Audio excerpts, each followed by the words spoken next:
So, continuing chapter 5.3, How to Be the Perfect Black Girl. In the Mentors series, first we explored Jasmine Dukes, the Erewhon mom, the boss babe. Then we talked about Kerry Washington, the storyteller. But now I want to talk about Gabrielle Union. So, Gabrielle Union wrote a book called We're Going to Need More Wine.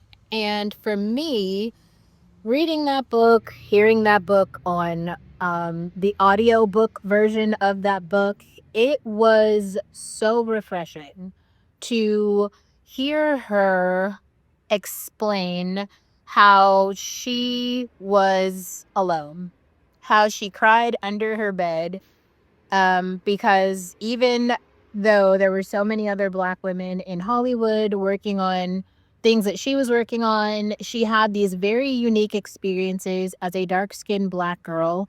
And they were not just humiliating, but isolating. And she would, cry frequently just underneath her bed mattress. And her saying that was my first experience with anyone being honest about how difficult it actually is to live, okay, as like the Black woman in the world. I feel like other people are just like gaslighting the experience, trying to make it feel like it's so much easier, you know what I mean, than it is. It is really fucking hard. And I don't know why so many people refuse to acknowledge the difficulty there. It I really, not only do I believe that you should read the book, but more recently, she sat on a podcast with Monica Lewinsky where she talked about the social significance of Bring It On.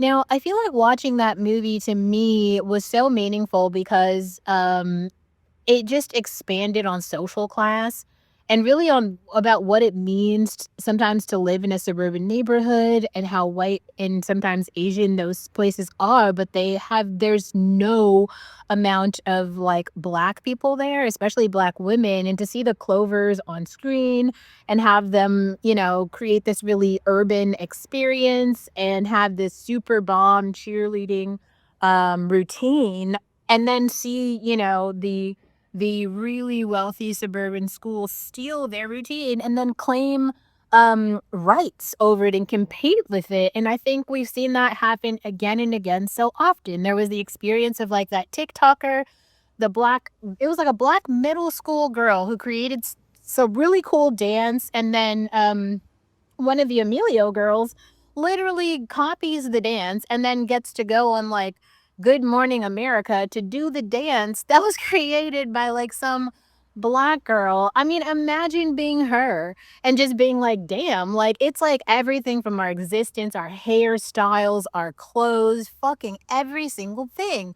And you'll get to a point where you're like, all right, there's no, I don't even want to exist with them because every time I exist with them, they become parasites. And what I mean by that is they just embody everything you are, and you're sitting there like, well, okay, then what am I? Because all the things that I knew of myself that were so different from them, we don't have these shared experiences or commonalities or genetics or cultural experiences, nothing.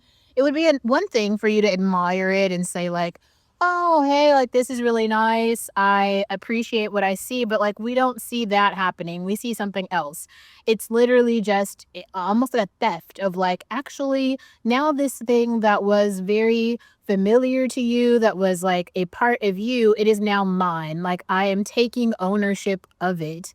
And that is fucking weird. That's just so strange.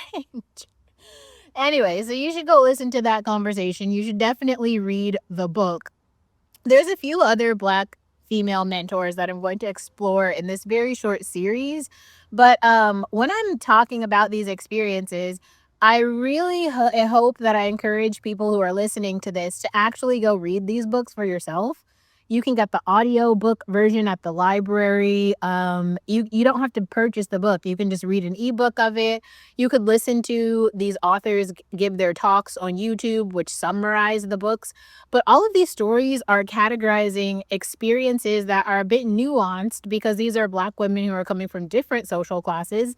Gabrielle Union actually grew up middle class, whereas um oh my gosh, Kerry Washington grew up lower class. Those are different class situations. And then Gabrielle Union grew up in California, and Kerry Washington grew up in New York. So these are like, this is East Coast versus West Coast, lower class versus middle class. These are very different experiences.